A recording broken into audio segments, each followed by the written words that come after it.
Hey, welcome back to the channel and welcome to a new space, or a new space for me at least, a different part of the room where it's actually treated now. So I thought this would be a good time to make a review of my Yamaha HS8 monitors. So without further ado, let's get right into it.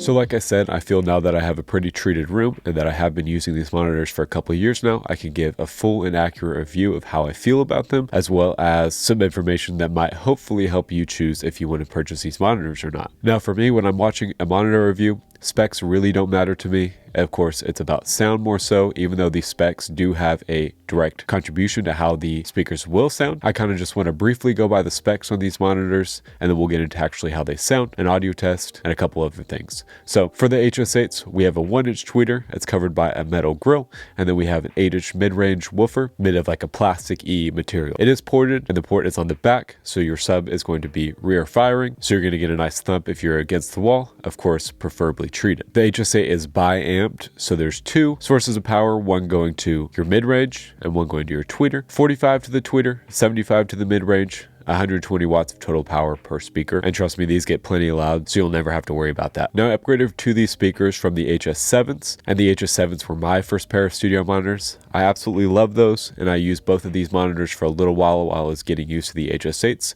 but ultimately could just hear that the HS8s were a lot better. So if you're going from the HS7s and you want to just make a jump to the HS8s, I don't think there's any reason why you shouldn't, as the HS8s are better in just about every way. Now the biggest thing I noticed from moving from an HS7 to the HS8 was a sweet spot of the monitors. You can move left to right, back to front, and you can really still be in that sweet spot of the monitors without having to think about it too much or worry about it too much to where you might be a little bit off and might be making a mixing decision that's not going to translate well. Like I said, I've been using these monitors for about 2 years, so I feel like I know them pretty well and have mixed countless projects on them. So I started using these in April of 2022, and since then I've had 25 releases, some of those releases being more than one song, as well as have mixed projects for other artists, as well as video production for other artists as well. So I've probably got between 500 and 1,000 projects mixed and mastered on these speakers, and really haven't had any complaints using them as the time has gone by. If you want to go back and listen to some of the music I have mixed and mastered on this, you can go back to my track What You Say, and everything from What You Say till now has been mixed and mastered on these speakers. Now we briefly talked about being in a treated room, but I wanted to dive into this a little bit better because ultimately the speakers are only going to sound as good as a room that they're in.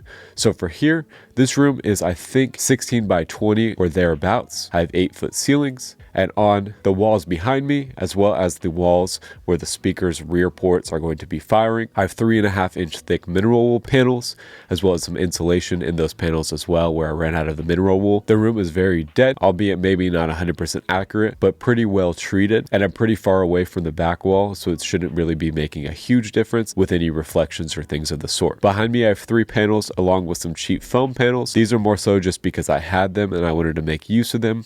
I don't expect them to do too much, other than just potentially deaden my voice a little bit when I'm making recordings like this. I have panels to the left and the right of my ears, kind of where the first reflections would be. And when I'm doing deep mixing or working on a master, I have pretty thick curtains to cover my windows that I could shut and not expect it to really get any reflections off the windows. Now the reason I did all this room treatment after having just the cheap foam panels was, one, the foam panels aren't going to be ideal for long-term mixing, especially if you're trying to get better, especially because they're so thin, so they're really only taking out high frequencies, so really they can do more harm than good if you're not accounting for those things. The second reason is the next jump from something like an HS8 to me is going to be something like a 3-way speaker. That's really going to be a big difference. Now I've tried things like the T8Vs that are a little bit cheaper than these. I've tried things like the Output Frontiers for a while that I really didn't care for, and I ultimately chose these over it that are about double the price. So I wanted to make sure my room was treated, so I could get the most accurate response out of the monitors before I went and spent more money on trying to improve my craft. That potentially could have had diminishing returns because I didn't start with what I needed to first. Now in terms of speaker placement,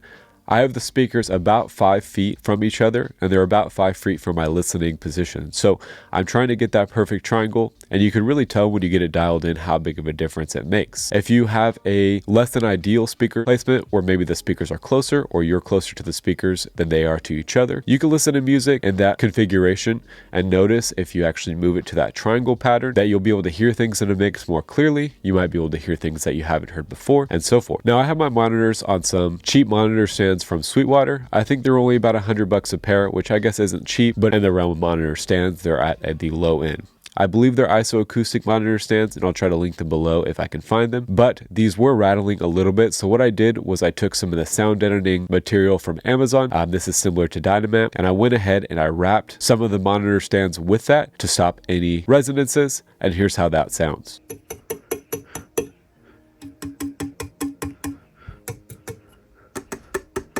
Now, they did a pretty good job for not wanting to go out and buy either sand or a more expensive monitor stand, and I think they do a pretty good job for now. They're in the floor with the spikes, so they're a little bit off of contact from the floor, but more so just to hold them into the carpet. Now, that's a pretty extensive overview about how the monitors are set up, how the room is treated, etc. How do they actually sound? So for these ones, moving from the HS8s, moving from those Output Frontiers, I've tried ABLETON monitors, I've tried Focal monitors, albeit budget ones, and these really don't compare for me. The HS8s, albeit sometimes can sound squashed when you're really getting to the nitty gritty. For $800 a pair or thereabouts, I really don't think you can beat it. Now, this might be biased because I moved from the HS7s, and the HS7s have that kind of signature Yamaha sound where the HS8s just improve on. I really feel like the mid-range driver is providing enough detail in that mid-range where I can make mixes and not really have to listen in the car and make more adjustments after I've already done that first mix down, because I'm so used to the monitors and I feel like they provide a clear response to what I'm trying to do in the mix. I feel like I have pinpoint accuracy since I started using these to where I can just drag an EQ to a frequency that doesn't sound right, take it out, and then be done. And I feel like the tweeter, again, just has a really nice sweet spot to where I don't have to really be locked in a place where I can kind of move my head around and get a pretty good stereo image because of how wide it projects. Before I had these studio monitors, again, I had those HS7s, and I remember watching reviews before I bought these about where people saying you could kind of reach into the mix and you could pull something out of it with kind of accuracy, and I never really understood that until I got these monitors. I feel like if you're listening to a song, whether it be rock, whether it be pop, whether it be electronic, if the artist did something where they panned something left and right that you couldn't hear, maybe on your AirPods or your headphones or whatever it might be, I feel like these really define that, where you can really reach in and grab if they panned cymbals to the left, if they panned a vocal to the right, or if they did XYZ and a mix. And a good example of this is in Too Bizarre by Skrillex. Before the third chorus rolls in, you can hear the second chorus, it repeats, but the volume is quieter in some of the ad-libs, and in the third chorus it brings it up. I couldn't hear those ad-libs in the second chorus until the third chorus came in on regular speakers, but when I listened on the monitors, I was able to hear and make that distinction between the second and third chorus, that all he did was just kind of lower the volume in some of those ad-libs. Now, like I said, overall, I really don't have any gripes with this monitor. Maybe it's because I haven't listened to higher end studio monitors, or maybe it's just because I'm so used to these, but I really don't have any complaints. If we want to be nitpicky, the high end can get a little bit exhausting if you're listening to for long periods of time, but I overall feel the high end, the bass, and the mid are all fairly balanced, and I don't ever think I need a sub with this monitor configuration. So even though it doesn't do it justice, here's a quick monitor audio sample with my SM7B here, so you can kind of get an idea of how they might sound. So I suggest you listen on headphones if you can to get the most accurate sound, to see if you like how it sounds or not. Again, this is not going to be super scientific, just gives you an idea of what to expect if you're planning on getting these monitors, or if you want to listen to them briefly.